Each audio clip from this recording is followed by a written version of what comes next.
Walter's Professor of Philosophy and Hardy Professor of Legal Studies at Dartmouth, and most importantly, I think, at the moment, co-director of this new MacArthur Law Neuroscience project. And for those of you who work in these areas, you'll know that he's taken on this huge task and has just published 3 edited volumes on the evolution, cognitive science, and neuroscience of morality. A great service to all of us. Thank you, Walter. Well, thank you. I wanted to start by thanking Roger for arranging such a wonderful thing, and to all of you for being so interesting and inspiring. I've really learned a great deal from you during these sessions, and I look forward to learning even more. I'm one of those guys who always did the assignment. You know, the teacher says, bring a candle to the dark, so I actually have a candle in the dark. But first I got to explain to you what the dark is. The dark in the legal system, at least the part of the dark that bothers me, is in the criminal law. There are just way too many people in prison in the United States. I mean, I just think that's so obvious I didn't even bother to put the numbers up. Everybody knows there are too many people, especially too many people from certain communities. You know, one story that I heard is that because the state of Alabama says that if you've committed a felony, you're no longer eligible to vote for the rest of your life, there are now more black males disenfranchised in the state of Alabama than before the Voting Rights Act. And so we've got a real problem here. But there's also too much crime outside the prisons, on the streets. People, you know, some communities are fairly safe. I live in Hanover. There's not a lot of crime, but I hear in other places there's actually crime going on out there, and that people are scared. And so there's a real problem that the prisons are supposed to be solving. But citizens are scared and they're frustrated that the problem is not getting solved as fast as they would like. So what they do is they fumble around in the dark, right? They pass laws like 3 strikes and you're out, because they think that if you've done 3 felonies, you're irredeemable and we've got to get you off the streets because you're the dangerous ones. They're not using science. They're using this crude, you know, 3 times and you're out. They've limited defenses, such as the insanity offense, saying that you can't have the volitional prong in the model penal code rule. Why? Because the psychiatrists just come in and argue on both sides, and you can't trust them, and you can't figure out which one's right. And so we got to just not let anybody off, because we haven't figured out a good way to determine really who does have the capacity to conform to law. We also get strict sentencing guidelines, where the legislatures say we don't trust the courts, because the courts have made, you know, numerous stupid decisions, and so they pass these sentencing guidelines to restrict the courts. But those guidelines are not based on the best scientific information either. Instead, you just get longer and longer sentences to try to keep people off the street longer so they'll do less crime, which is not, again, a very scientific way of going about it. I mentioned verdicts based on symmetry because a friend of mine, Eyal Aharoni, just did a very interesting study where he found out that the verdicts are based on arbitrary factors, not race or sex. Whether your face is symmetrical will determine what you're found guilty of and how long the sentence is, because they're not based, again, on the factors they ought to be. And parole boards often will admit, you know, we're just guessing as to who it's safe to parole and who it's not safe to parole. So the candle is science. Science might be able to step in and find a better way to solve these problems in the criminal law. I'm particularly interested in neuroscience. Of course, neuroscience by itself is not going to tell you anything. You've got to get the correlations with the behavioral studies and cognitive science and social sciences, criminology, and so on of various sorts. But neuroscience is where the focus is for our project. Where should we put the candle? I should add, by the way, our project, I'm speaking now for myself, not for the project or for the MacArthur Foundation or anything like that. I should add that qualification. Where should we put the candle? Well, that's a strategic question. We might say, well, we want to bring science into the legislature because the legislature can reform the whole legal system very quickly. And of course, they can use group data, which is going to be much more reliable in a way because they're passing general laws for groups. The problems are that voters distrust science and they fear criminals, so they're often unreceptive to science-based reforms. And this makes elected legislators particularly reluctant to institute reforms that scientists suggest, at least in this area. Not in all areas, but at least in this area. Another idea would be to put the candle not up at the top, but down at the bottom in the courts. The bottom only in the sense that they deal with individual cases. The courts, we have found, are very receptive to science. When we have run neuroscience for judges weekends, they're always oversubscribed, and they're just hundreds of people that want to come in and learn this stuff. They're looking for help. They're eager. They're hungry. And I've heard, although I have less personal experience, I've heard that parole boards are also. So they might be more receptive than working through legislatures.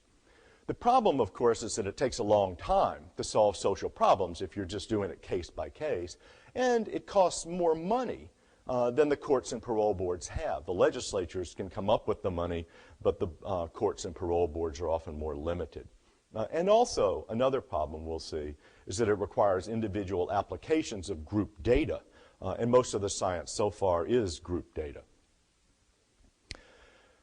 So it's going to be tricky to use science in that arena, but there's at least some hope. What could the candle illuminate to drive this metaphor into the ground? Which criminals are more likely to commit serious crimes again if they're not kept in prison? If you could get a prediction of that, of the likelihood of this individual committing another serious crime, which criminals can be released? They're not likely to. They're likely to go along without creating much danger to the public at all. And which alternatives to prison are going to work for which criminals? Because there are alternatives. Drug courts have been used. Other kinds of alternatives have been suggested. And how could it be used? Well, if you can predict who's more likely to commit a serious crime, then you could give longer sentences to those dangerous convicts at the time of conviction, or you could deny parole after serving the minimum sentence before parole, or possibly even some people have suggested preventive detention after serving the sentence for the crime. That's controversial, but the one that's rarely accepted, and I certainly would not accept, is involuntary commitment without some kind of prior criminal conviction. So there are legal and moral questions that need to be addressed as to how you're going to use the information. But the first step I want to talk about is getting the information. And I want to focus on psychopaths. There are many other addicts and many other groups that should be addressed in similar ways, but I want to focus on psychopaths. What do I mean by psychopaths? Well, we're talking about 1% of the general population. We've found about 20% in medium security prison populations, although in juvenile facilities that go into higher security ratings, we're getting more like around 40%, and we haven't looked at high security prison populations yet. And the estimate is that they commit 30 to 50% of the violent crime in our country, of the serious violent crime in our country. And that estimate comes from the fact that on self-report, they usually admit to about 4 times as many crimes as the non-psychopathic criminals. How do they get diagnosed? Well, you can see that there are 2 dimensions here. There's the behavioral dimension and the affective dimension. The behavioral dimension is really promiscuous sexual behavior, early behavior problems, impulsivity, irresponsibility, marital relationships. That stuff's objectively identifiable. The reason this category is not in DSM-4R is partly because of this dimension, which is much harder to assess because it's so subjective. It's trying to, to figure out what's going on in the mind of the psychopath. Glibness, grandiose sense of self-worth, need for stimulation, pathological lying, they're always trying to manipulate you, lack of remorse or guilt, shallow affect, lack of empathy, parasitic lifestyle. Look, if your kids are still living with you after the age of 30, you ought to worry. Poor behavior controls. And so those are very difficult. Bob Hare has developed a way of assessing this, and you can be trained in it. There's some questions about its reliability, but there's a lot of inter-rater reliability, at least. What's the connection to recidivism? Well, you can see these are the oh gosh, those aren't marked, but we lost the little labels over here. But the green line is the high psychopathy scores. Yellow is moderate, 20 to 30. Oh, let me go back there because I didn't say. The way this gets rated is each of the 20 factors you get 0, 1, or 2. So the maximum is 40. And you get diagnosed as a psychopath if you have 30 or above. Okay? So now we can go forward. The green line is people who got 30 or above. Yellow is 20 to 30. Red is below 20. And you can see this is days after release. So if you look here, that's like about a year. You've already got 60% of the psychopaths recidivating, committing another crime. And it's down, it's more than 80% by the time you get out to, what's that, about 3 years or so. 3 and a little bit. Okay? You might say, well, recidivating could be cashing a bad check. It doesn't have to be something really horrible. But this is violent recidivism, right? And here, notice that's time scale in years. When you get out to about 6 years, you've already got 75% committing another violent felony. So people say it's hard to predict, but there are at least group data here. And of course, that's the low psychopathy, and it's much, much less. Okay? Notice here, by the time you get out to 17 years, it's less than 10% haven't committed another. Okay? By the way, these figures are probably underestimates as well, because psychopaths tend to move around a lot, and so it's hard to gather the data. This is just the ones that they were able to find out about recidivism. There are a lot that aren't in there, and that explains flat areas where they just couldn't keep up with the subjects. How are we going to make the prediction even better? Well, it seems to me this is where neuroscience can come in to help. There have been found late negativity, EEG readings that are distinctive of psychopaths. In some of the studies, it hit 10 out of 10 of the psychopaths, and none of the non-psychopathic murderers had that brain pattern. I can go into details if you want, but the basic idea is that if you've got a behavioral scale like hair, you got to worry a little bit because you don't know whether they really are feeling guilt or not. I mean, how can you really tell? There's some tests, but they're not terribly reliable. If you only give longer sentences to people who both had the behavioral score and also tested positive on the neural test, then you've got a higher level of reliability.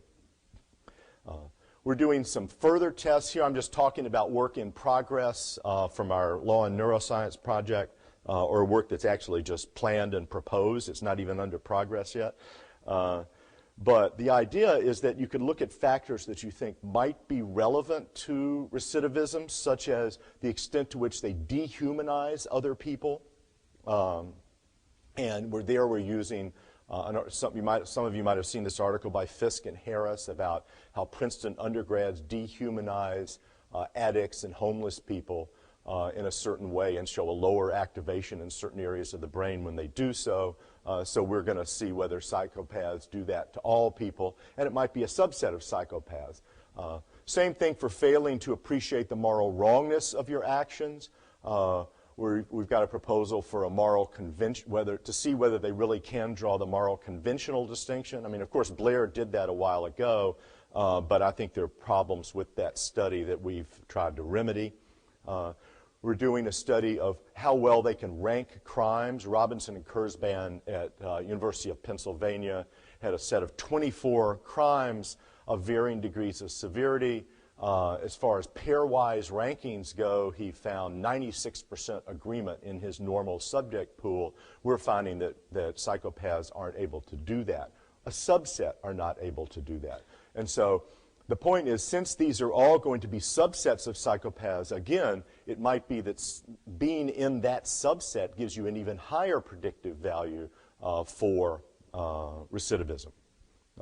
So the hope is that by doing these additional studies and coming to understand psychopathy better, we'll be able to predict recidivism better.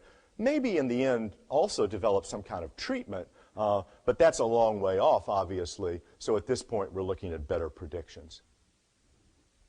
Are the predictions good enough? Well, it seems to me that's not a question for scientists. You don't have any particular expertise in that. That's a question for society. We have legal people in our group as well. Before we can give what we do agree on, though, is before we can give a longer sentence or deny parole or use preventive detention after conviction, remember, we need to be sure that we've got the right people and that they really are dangerous. And it's difficult to make reliable predictions of particular cases given individual variation. They're not all the same. They're individuals, right? They get over 30, but they score differently on different items on that checklist. And also low base rates. If it's only 1% of the general population, you've got Bayesian problems in applying it and getting predictions out of it. Furthermore, there are ethical issues of fairness that arise. Some people in our group are arguing strongly that, if it's due to genes or maybe if it's due to child abuse, it's not fair to give longer sentences to these people, even though they're dangerous.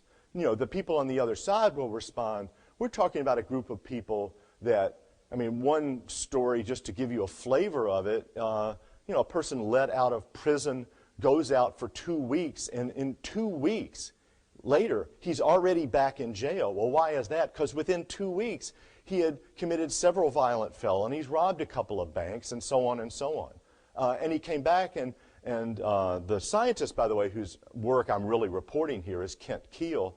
And so this person said to Kent, Kent said, how were your 2 weeks out? And he goes, greatest time of my life, right? And yet he just caused mayhem in the community. That's the kind of people we're talking about here. So what's the conclusion? The conclusion is conclusion's got to be conditional because we haven't done the work yet. I'm really speculating here about things that are yet to be done. But if we can use neuroscience combined with behavioral studies to make reliable enough predictions of serious enough recidivism in individual cases, and if the criminal has already been convicted of a serious enough crime and it's not unfair to keep them longer, right? Those are decisions that we have to make as a society. But then we can reduce crime.